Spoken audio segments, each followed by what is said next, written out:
Arky, turn off your sat-nav. Use the Force. You will go to the RS Propmasters system, where you will meet Garrick Hagon. He has appeared in many productions, including Batman, Doctor Who, James Bond, and recently The Crown on Netflix. But we know him best as Biggs Darklighter.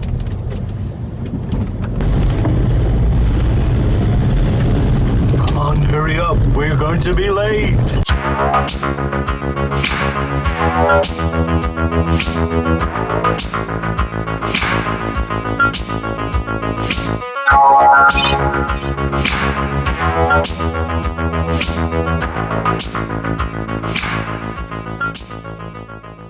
Cargo hold.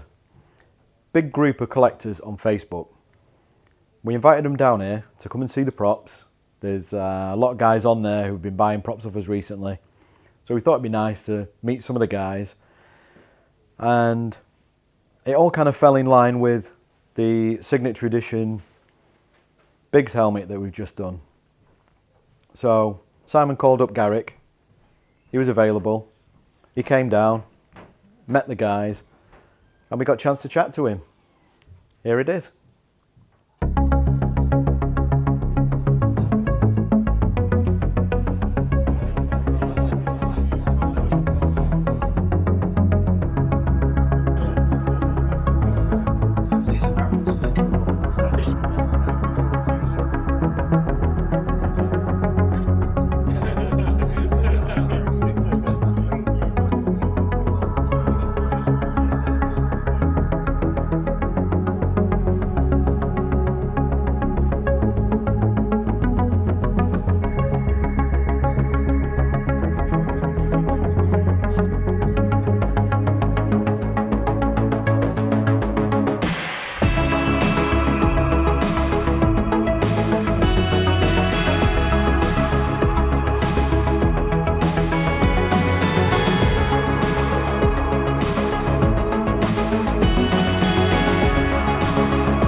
What are you saying, you wee Scottish? I don't understand what you're saying.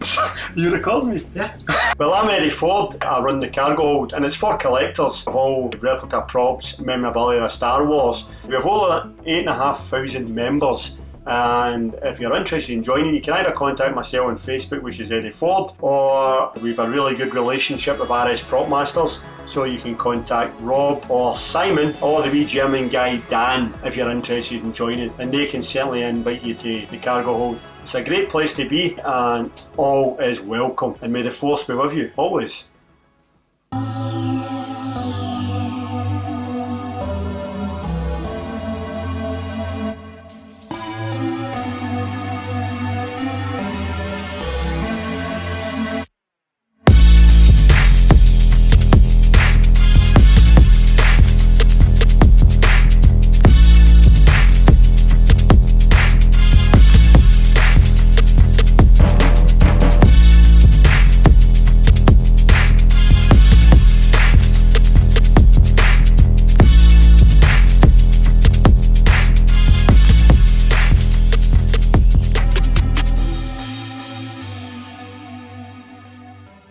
So Garrick, great to see you. Thank you. Again. Nice to be here too.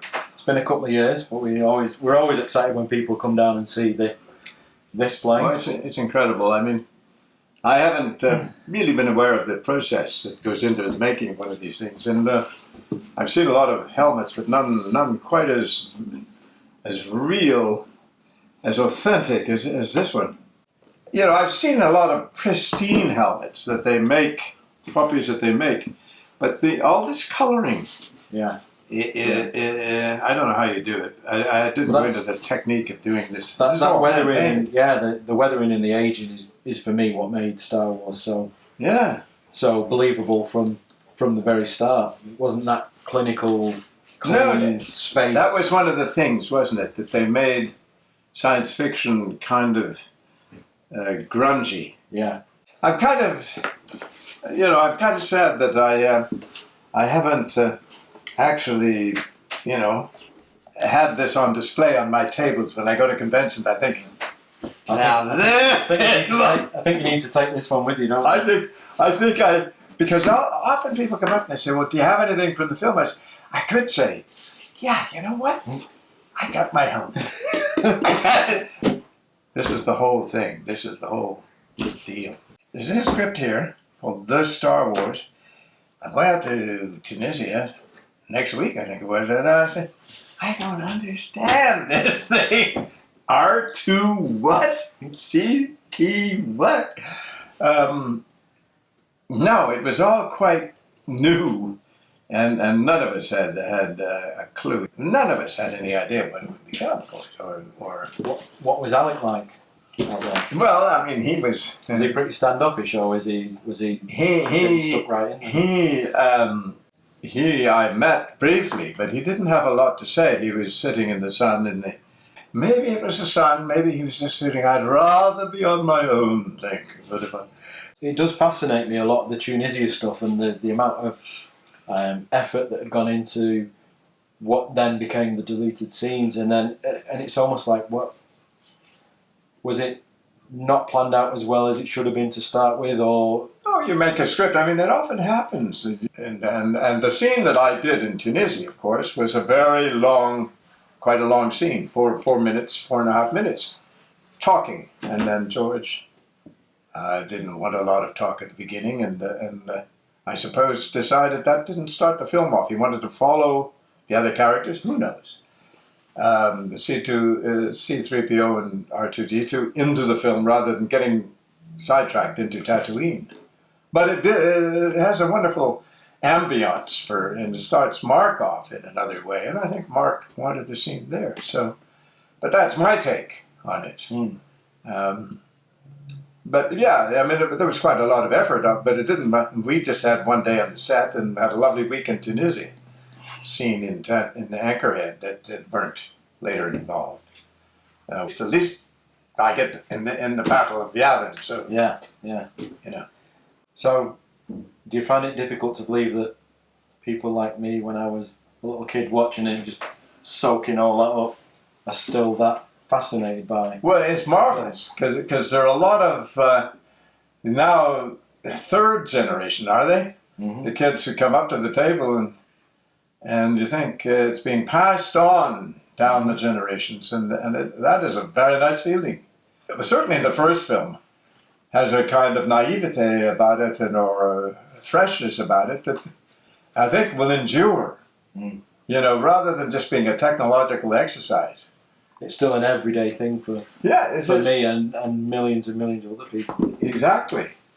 And thank goodness there are enough of us around to, when we see each other, we kind of enjoy the memories together. So these guys are currently shooting up because they've got to go to sound check. Tell us a bit about yourselves and what you've been doing here. Well, my name is Ruud Jolie and I'm Stefan Helblad. And we play in this band called Within Temptation, and we're playing at the Manchester Apollo tonight. Yeah, that's correct. And I own full armor and the Biker Scout helmet and some other stuff. And I knew that RS Props is based in around Manchester, happens to be in Stockport. And it was only a 20-minute Uber drive from here, so what's a better time to spend the afternoon over here? It's better than these damp dressing rooms without daylight and stuff. Depression rooms, that's what they are. Yeah. But here what we didn't expect that they would give us free beer. Yeah. and first we had 1, and then 2, and then 3. And now we're off to soundcheck. So soundcheck will be interesting. Yeah. It will be fun. That's it for another week. Hope you enjoyed that. What else? Oh yeah, we got the competition to win one of these helmets. Follow the link below. What else have I got to say? That's it for another week. Thanks to Brian Muir who came down. We didn't have a lot of time for Brian in this particular vlog, but we've got plans for future ones. This was more about Garrick. This time it's Brian who's in the deleted scenes, and we kept Garrick in there. Thanks to Sean Boone, Hamster Magician, for coming up. Did I just say Hamster Magician?